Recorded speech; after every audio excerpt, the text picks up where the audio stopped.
Jesus' name. Thank you, Lord. Sa Elena Eka Wati kuphelele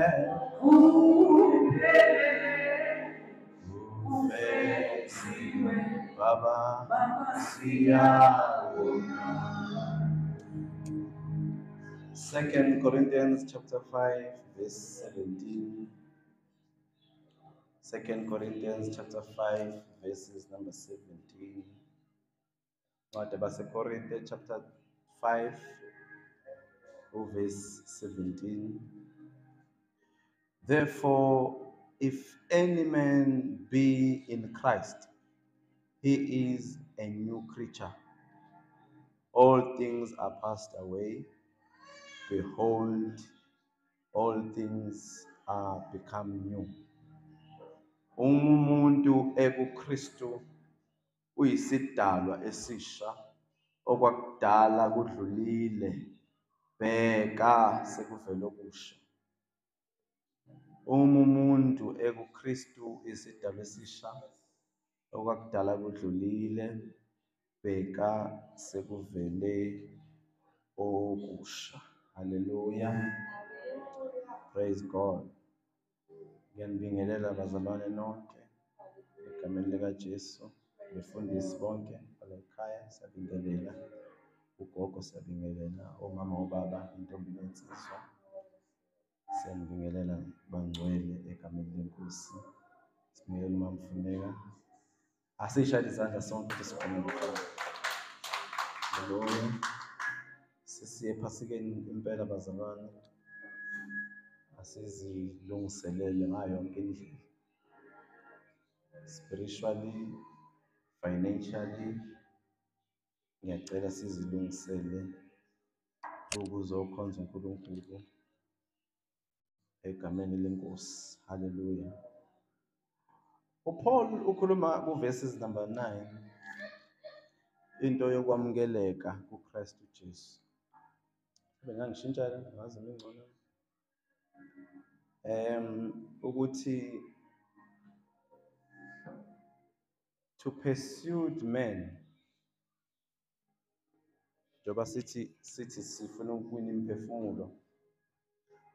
To pursue men noma ukutshela abantu ngoJesu umpostoli uthi lokho kuyakwazi ukusenza ukuthi sibe accepted to God. Hallelujah. Shuthi uNkulunkulu uyakwazi ukusebenzisa ukukhuluma kwethu ukuthi samukeleke. Uma sithula singasho lutho kuyenzeka futhi ukuthi asamukelekile kuNkulunkulu. Hallelujah. And lokho kushumayela kwethu ukhathanisa izinto ezimbili uthi siyazi ukuthi uma idokodo esikulo liwa noma lifa noma liphela noma lidissolve, we have a building ukuthi sinesakhiwo esingakhiwanga ngezandla zabantu. Then bese akhulume ngecontention ekhona between being in the present noma being present in the body and being absent in the Lord. Akhathanisela into zowu2 whether I'm present with you or I'm present ngale nginoJesu, because ukuba present ukuba absent ngale kusho ukuthi kusho usesenyameni, bese ukuba present in the Lord or with the Lord kusho ukuthi usudlulile emhlabeni usunoJesu. Hallelujah.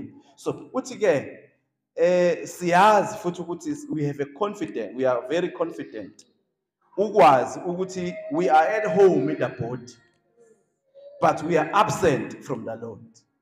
So we are at home. This is our temporal home.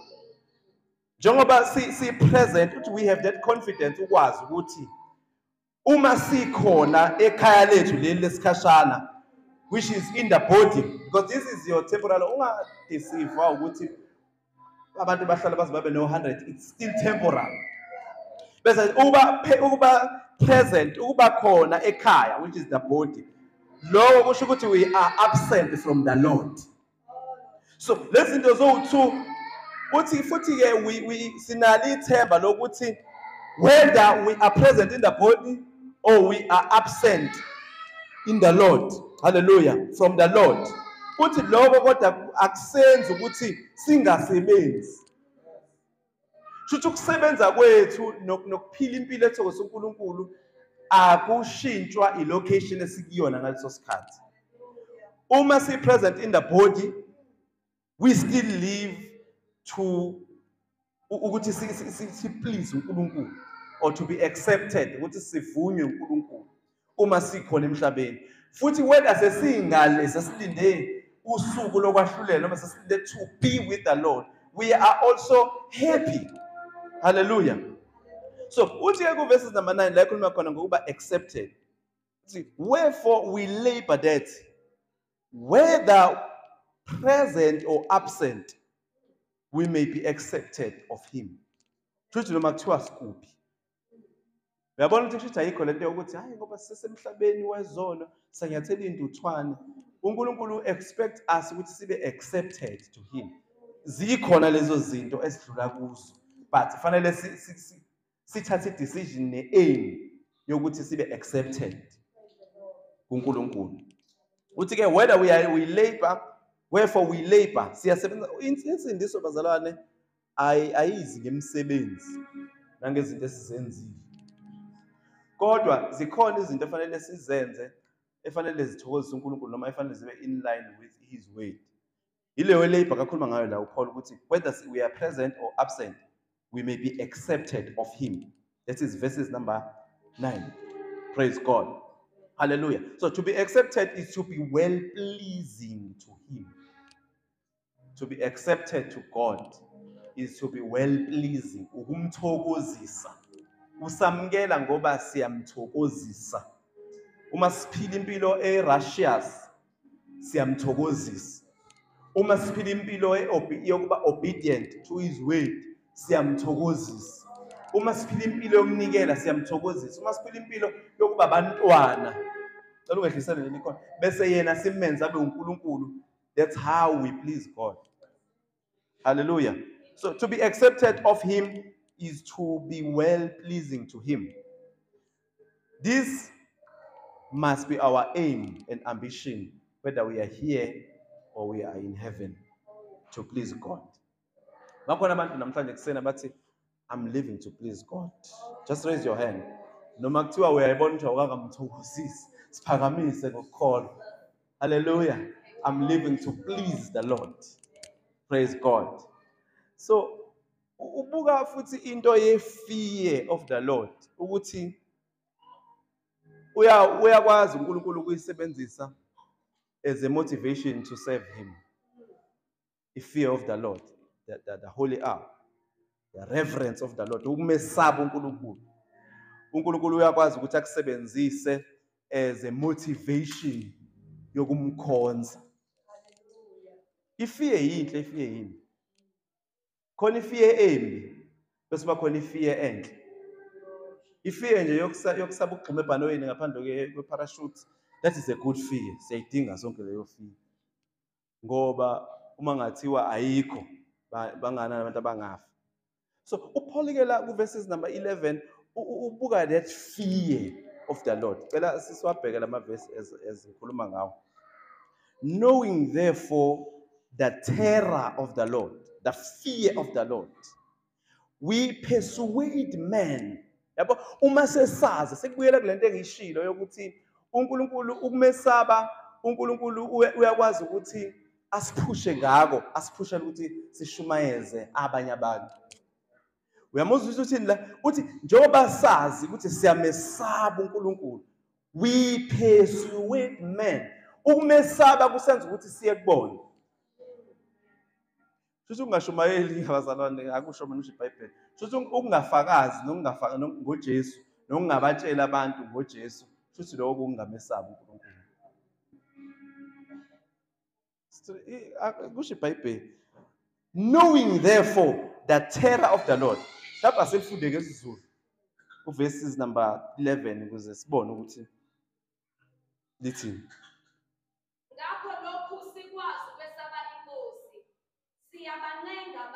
Okay, into enze ukuthi sibancenga abantu ukusaba inkosi.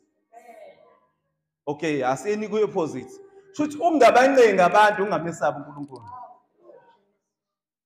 Mawungenandaba nokuthi ubrother wakho nosisi wakho akekho enkonzweni akakhonzi awuhlangene, shuthi kwawena umesaba uNkulunkulu.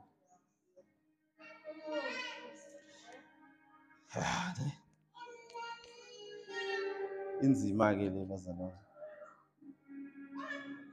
So Paul sees fear of the Lord as a motivation for serving God. Asikwazi nathi ukuyisebenzisa leyo nto bazalwane ukuthi I'm serving God, I have a fear of the Lord. Therefore kushuthi ngiyamkhonza uNkulunkulu manje ngimsaba uNkulunkulu. Makusekhona into engithi mangithi ngiyayenza bese ngithuka, ngithi ayingeke uNkulunkulu uzothini. Kushuthi ngimkhonza ngempela uNkulunkulu. Hallelujah. Kodwa mawudla imhlathi nje uqinisele uthi hayi ngizophenduka. Kushuthi awumsaba uNkulunkulu. Most high, we always give us another opportunity to repent. Ngizofunda uSalms 51. Ngangizwa khona umfundisi usaboshwa. Wayeganga nabantwana laba ehlala nabo ebeka i-team yakhe. Bathi ke mebexoxa bathi njalo uma esegile imkhuba la eyigila wayebabiza abahlali abavulela uSalms 51. Ngawazi lapho. Ngangingawazi, ngangilona ihube engangelijwayele. Siyofunda kuSalms 51 ngesiphenduko. Siphenduko yabo. So uyabona umuntu loyo ona ngamabomu. Ngoba azi ukuthi hayi umusa it's by the grace of God. Umusa akusiyi license yokuthi sone. Kahle kahle umusa udemanda more from us. Ngaphezulu komthetho. So Paul ke is motivated, he sees fear of the Lord. Phela uyazi lento ukuthi uma usamesaba uNkulunkulu, kusho you are serving him. Hallelujah. So uthi ke la uverses 11 sesiyazi ke manje ukuthi siyamesaba uNkulunkulu, we persuade men. Yabona njalo uma kufika into ethi thulu ungasho lutho ngoJesu, ithandazela ukuthi indlebe yakho ivele izwe lithi angimesaba uNkulunkulu. Njalo nje mawufisa ukuthula nje uzifihle ungasho lutho ngenkosi, akenteze izwe lithi shuthi angimesaba uNkulunkulu. Okay, but we are made manifest unto God, and I trust also are made manifest in your consciousness. Hallelujah. Praise God. So, ukumesaba uNkulunkulu ke bazalwane kusho to have a proper respect for his perfect nature and great power. Ukumesaba uNkulunkulu lo is to have the proper respect for his perfect nature, ukuthi uNkulunkulu nokuthi uNkulunkulu onamandla. So kufanele sibe nayo le fear kaNkulunkulu bazalwane ngaso sonke isikhathi. Izosilekelela ekuthenini singamkhonzi uNkulunkulu ngoba siphambi kwabantu. If we know ukuthi there is someone who sees us noma ungekho phambi kwabazalwane, that is the fear of the Lord. Hallelujah. Then bese akhuluma indaba enkulu yokuthi asikwazi ukuyibonga noma to brag. Yini ukubrag ukuqhosha. Verse 12. For we commend not ourselves again unto you. Asikwazi ukuyibonga, yabo? Ngalento siyenza ukuthi we persuade men. Asikwazi ukuthi kube khona into esizoyibonga ngayo ukuthi abantu baphenduka ngenxa yethu. Asikwazi ukuthatha icredit. Hallelujah. Praise God. So we can't brag. Bazalwane uNkulunkulu mekuphakamisa, awukwazi ukuziphakamisa kwawena. Because kuzophambana ngathi uziphakamisa uzothotshisa. Hallelujah. So uPaul uthi ke we can't brag about ourselves. Mofunda the very same book, chapter 3, verse 1. Uthi, are we beginning to commend ourselves again? Yabona lento behlala ikhuze eKorinte ngoba beyibona ukuthi into ekhona. Ingakho lapha I think chapter number 2 ethi kufikeni kwami nganquma ukuthi angiyokumazi omunye umuntu ngaphandle kwaKristu ebethelwe esiphambanweni. But before lokho ukhuluma into yokuthi angizanga ngokuhlaka ngamazwi amakhulu nahungayo. Yabo ukuthi eloquence yami ayikwazi ukungisiza, angikwazi ukubrega ngayo because ngesikhathi ngifika kini ayikho into enkulu engayisho kodwa ngancika emandleni kaNkulunkulu. Hallelujah. So chapter 3 verse 1 which are we beginning to commend ourselves again? Bese chapter 10 verse 18 uthi it is not the one commending himself who is approved, but the one the Lord commends. Umuntu o-approve uNkulunkulu akusiyena lo uncoma yena. Kodwa o-approve uNkulunkulu yilo onconywe uyena uNkulunkulu. So ayikho into esiyenzayo esiyenzela ukuthi sinconywe kahle kahle. Lithi iBhayibheli kwenzeni konke enikwenzayo ngathi nikwenza kuyo inkosi. Ngoba mhlazane wenza into ngoba ufuna ukunconywa, mhlazane unganconywanga uyolimala. Hallelujah. So la kuleli bandla laseKorinte kwakunabaprofethi nabafundisi bamanga who were bragging about their own spiritual and their own accomplishments. So uPaul mayibhala lencwadi uzama ukucorrecta leyo nto ukuthi ningabi ngabazibongayo nabazincomayo. These men were preaching for money, they were preaching for popularity, they were babe eloquent even with speech because abaningi babo babekade befundile. So izinto lezi uPaul ayibona abanye they had or they demanded ama-letters of recommendation. So uPaul uzama uku-addressa ke lenkinga yokuthi nani uNkulunkulu esenisebenzisa ningaphakami, nani uNkulunkulu esenibusisa nihlele ngezasi. Hallelujah. So on the other side, uPaul nalaba ayeshumayela nabo were preaching out of a sincere heart before God. Ngoba bazalwane, yonke into efanele esiyenza endlini kaNkulunkulu nothi ukushumayela kuphela, fanele siyenze ngenhliziyo epure. Sikwenze ngenhliziyo esensiye ukuthi lokho engikwenzayo ngikwenzela uNkulunkulu. Whether ngiboniwe nganconywa noma ngibonwanga, but vela ngikwenzela abantu, ngikwenzela uNkulunkulu. And ama motive wethu fanele abe very clean. Because uNkulunkulu uyakwazi ukubona imotive ukuthi njengoba sima usuhlabelele kangaka, awuhlabeleleli ukuthi udumise uNkulunkulu, uhlabelele ukuthi ubonakala ukuthi ungcono kuno sibanibani. And God is very clear. uNkulunkulu uyakwazi ukubona lezo zinto lezo thina esingakwazi ukuyibona. So uPaul yena ke uzama ukuhlukanisa la ukuthi mina nalabo engishumayela nabo ama intentions nenhliziyo yethu was very sincere before God. I-concern yethu was eternity and to please God. I-concern yalaba ukubonwa nokwaziwa. Hallelujah. Then he carries on, he speaks about the love of Christ. Verses number 14, ukuthi khona uthando lukaKristu olusicontrolayo. Yabona into mayicontrola. Let us read verses number 14. For the love of Christ constrains us. Yasivimba uthando kaKristu. Because we thus judge. So we have decided. So uPaul uma ebuka into enziwe uJesu. Mhlawumbe asilifunde siliqede. For the love of Christ constrains us, because we thus judge, izwake into asibe decided that if one died for all, then we're all dead. Nansi into sesinqumileke thina ke siphushwa noma sibuka ukuthi uJesu uthando analo ngehlabathi nanalo ngawe nanalo ngabazalwane baseKorinte nanalo ngathi thina bashumayeli kukhuluma uPaul uthi lolu thando ngibuka lusicontrola and size safika kwi-decision nasesinqumweni sokuthi uma umuntu oyedwa efela bonke shuthi bonke bebefile. Uma ekwazi ukuthi one person, lithi iBhayibheli Romans chapter number I think 15 verse 5 or vice versa, lithi ngesongo umuntu oyedwa uAdam ihlabathi lonke kwangena isondo emhlabeni. Bese lithi ngomuntu kodwa uKristu Jesu abantu bayaphila bonke.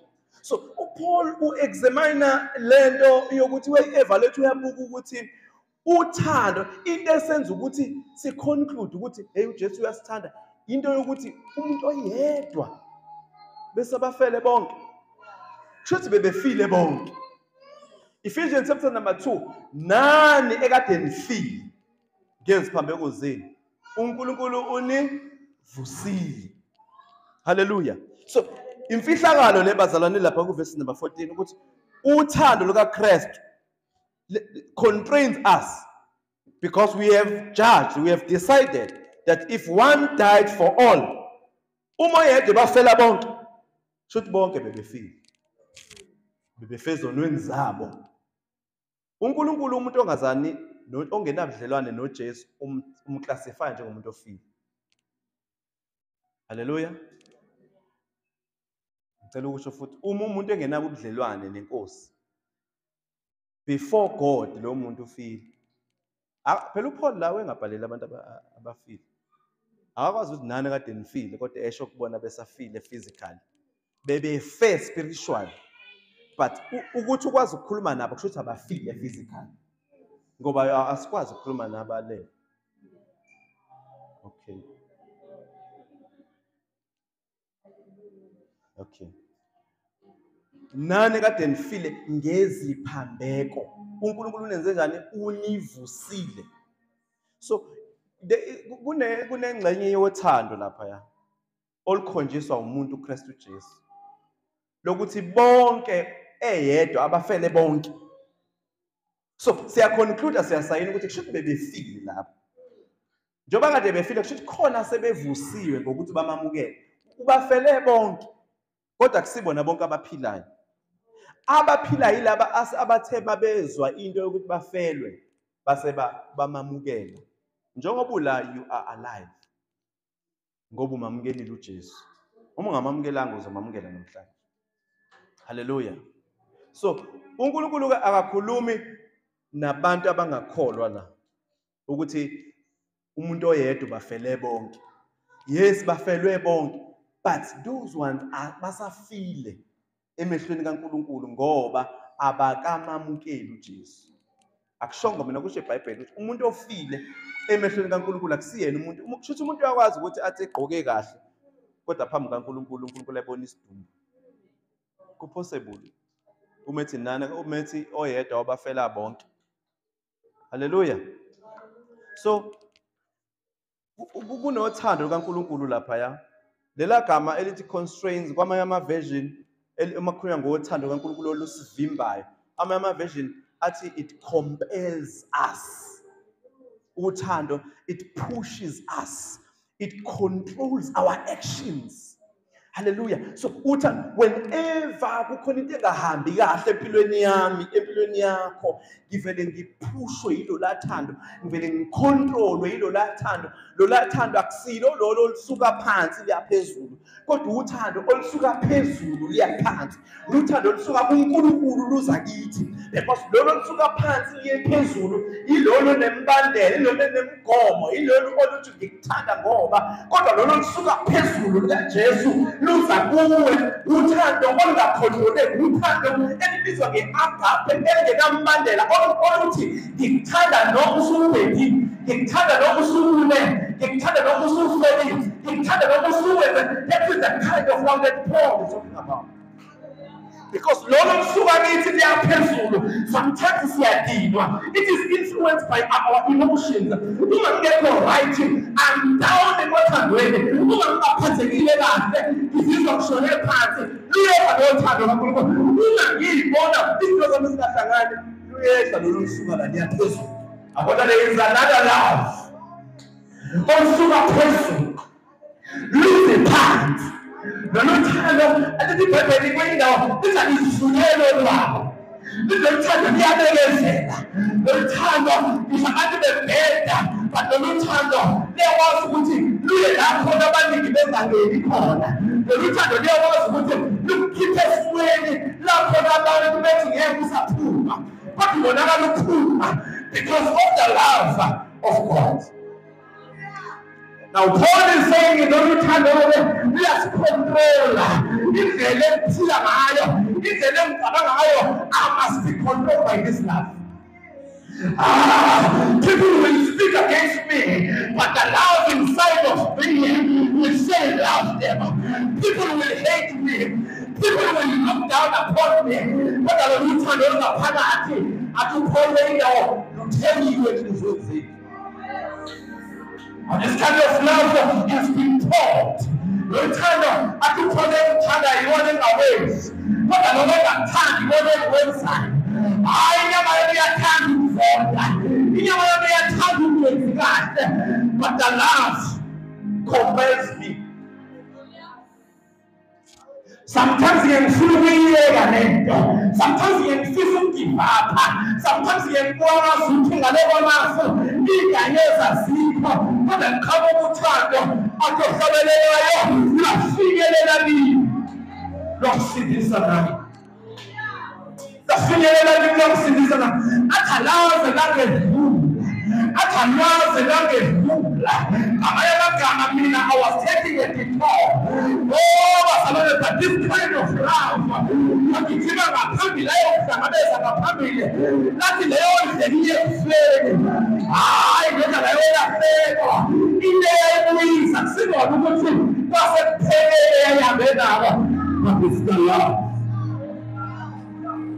It's the love of God. When you see it, when you touch this one side, when you touch the next sheet, how you go for the love of Christ constrains us. No matter what your hand, we have the direction. You want us to cheat, so you again. No matter what your hand, we must be others, but the love that comes from above, so let me get this way. It's worthy, yeah, lagi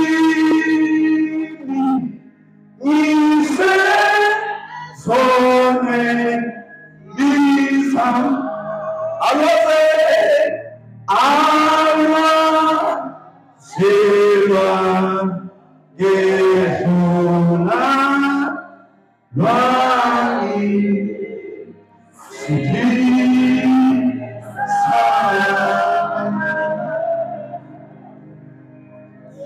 Kebashira hadi basida baya. Kete basia de bahade bayada. Abantu besingafanele. Background besingafanele. But the love came through for us. Came through for us. Elokhu lafika lo nthando. Eselodibhali. Ngiyazi sishumayele kakhulu sikhuluma ngomusa. Kodwa nothando lwalukhona. Ehleli uMefiboshethi ese give up him. Lamthatha uthando lamhlalisa namakhosi. For the love of Christ constraineth us. Ash. For we have come to a conclusion that if one died for all, then we're all dead. Ngazathi Paul was busy ebuka into uNkulunkulu ayenzayo, and then he came to a point where he concluded ukuthi uthando lingaka bekana uthando lingaka asinikela lokuthi singabantwana bakaNkulunkulu. Bese athi uJohn futhi siyibo. Hallelujah. Futhi siyibo. Praise God. Hallelujah. For Christ, out of his love, not just love, great love, Jesus gave up his life for our sakes. He willingly died for everyone. And abazalwane have died to impilo endala ngenxa loluthando. And we should be willing to abandon the old. We should be willing to abandon. If Jesus was willing to die for us, we should be willing to abandon the old. Asikushiye phela okudala, the selfish ways, in order to live a new life for Christ. Hallelujah. KuJesu bazalwane we live, but we die to the old. Ngesikhathi yabona lento yokuthi uJesu le conclusion reach uPaul gogo Mfeka. Uthi uPaul kuJesu kushuthi uJesu ngesikhathi efa wayekade enathi sasikuye. Ningizwile bazalwane, physically you were not there, but spiritually you were there. So ngesikhathi efa wathatha impilo yakho endala ungakayiphili. Ngiyangizwa bazalwane, ungakabi khona wayithathela kuye. So ngesikhathi efa you died with him. Ingakho phela ethi mayeqhubeka mawufuna uGalatians 2:20 uthi ukhuluma into yokuthi laba abavusile akusabona abasayiphileli. Sebephilela lo owabavusayo. uJesu bazalwane, he died for you. Uzathi uPaul wasithanda siseyizoni. Before we were even sinners, he died and loved us. Ungakhona, he loved you. Ungalingi ukungabaza nangelinye ilanga. uNkulunkulu uyakuthanda. uNkulunkulu uyakuthanda. Hallelujah. In Jesus we live, but we die to the old. Hallelujah. uJesu ukufa kwakhe esifela sonke is a proof that we were all dead in our sins. When we accept him, we are counted as the living. Hallelujah. So ingakho ungafanele uba siyiphilele thina manje. Ingakho kufanele singaziphileli thina. Ngicela sifunde ukhona ophethe NLT version from verse 16, 17 and 18 or a Bible esefonini. Ukhona abazalwane ngazi ngilindile khona. Kuba ngiyafisa ukuthi sifunde ngeNLT. There are things engifisa ukuthi siphume sizi understand.